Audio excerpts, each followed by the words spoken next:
guys. And I think any team leader, any squad leader, any platoon leader, worth anything, would have done the same thing. But he didn't see that way, and he definitely lit my Irish temper. And I was the senior lieutenant on my combat outpost at that point. My CO had rotated home for emergency leave. So at that point, my CO is company commander, captain, and then my battalion commander would have been a colonel. He was the one yelling at me, if you're not familiar with the rank structure. So up to then, my captain, my company commander, had approved the blog post. Well, I was the acting company commander, so I said, hell yeah, I approve of this post. Bang! And that probably wasn't a good idea.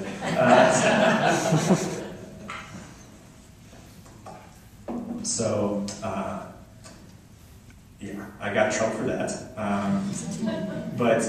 And my battalion commander shut me down. And about a month after that, the Washington Post did an article on it. Because up to that point, the only way all kinds of civil rights stuff came out of it. But to me, I mean, it's the military. If your superior officer tells you to do something, it doesn't. The Constitution does. We fight for the Constitution. It doesn't necessarily apply to us. But there were some Army rules that stated that you could only shut down a blog if you had committed operational security violations, which I had not done, because I had taken great care in making up nicknames for my men, disguising where we were in Iraq. It wasn't just engaged Americans who were reading. I was keenly aware that some of the guys who were fighting could have been reading. I'd taken great care with that. So the Washington Post raised that question, and luckily my keen IQ, I think, to OPSEC really saved my skin. I got yelled at a bunch, which wasn't anything new. I had now, even before the blog. And I actually got promoted to captain a month after all this went down. So it was really kind of much to do about nothing. A lot of smoke, no fire. Pick your cliche, whatever it was.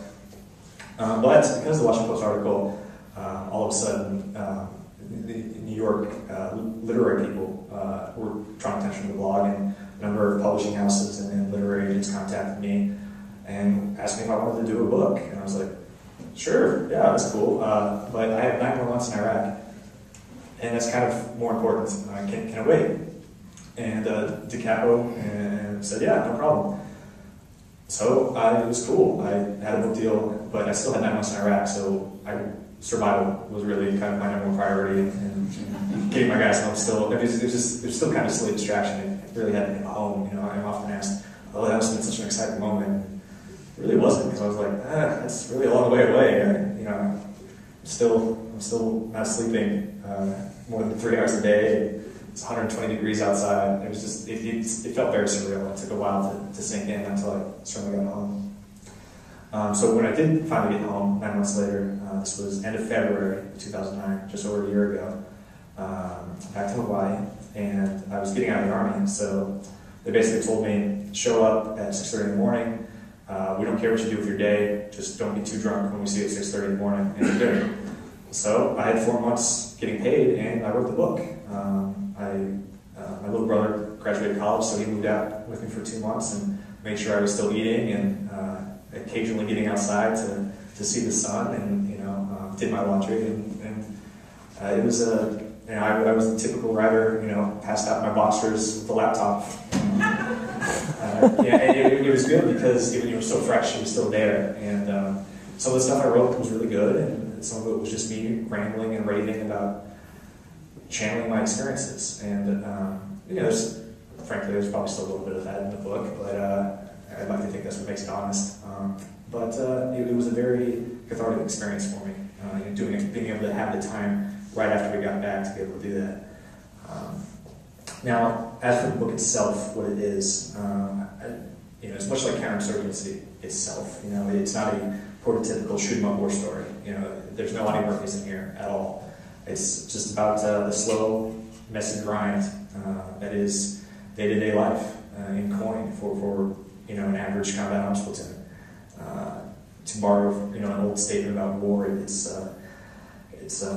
mass boredom interrupted by just brief, very fleeting moments of absolute terror, and constantly interlaced within each other, and constantly being on guard for that terror moment of literally having all your senses on at 120%, 24/7, And then I don't know what it is. The minute you let your guard down is when something occurs. It's uncanny. I wanted it to be funny because that was our experience. soldiers have a lot of jokes to tell, and they're usually not acceptable in good company. But it's part of it's brutal too, because brutal things happen.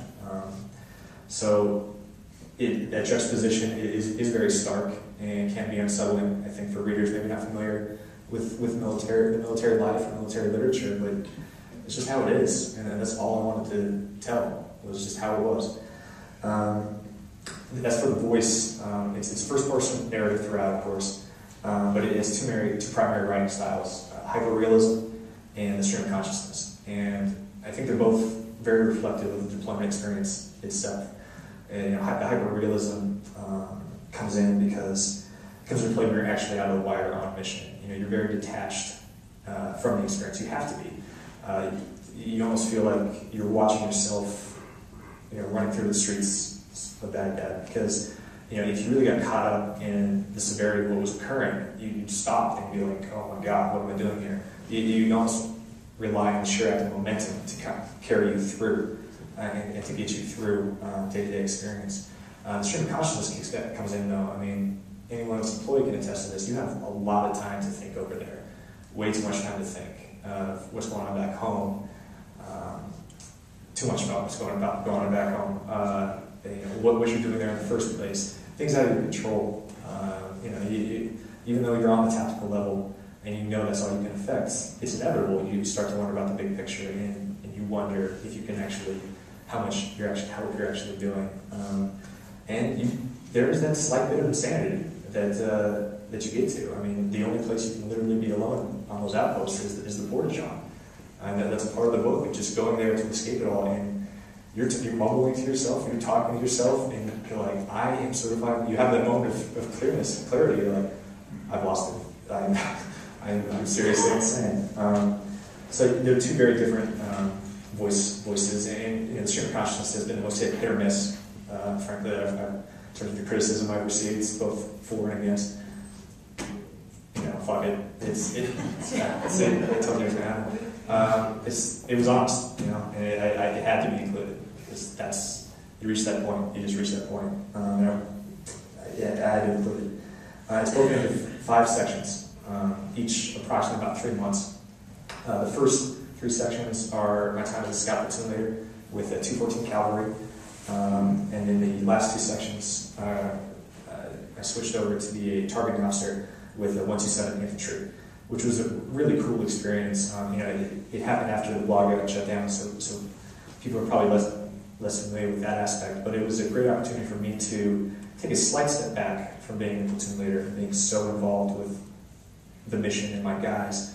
And you're focusing on deconstructing insurgent cells and determining, okay, these are the guys that are just getting paid $5 to feed their families, and they're playing IEDs. We can just go in there and scare them, and they'll give us information, or in determining these are the guys from Jordan. These are the guys paying everyone. These are actually bad dudes. We gotta arrest them.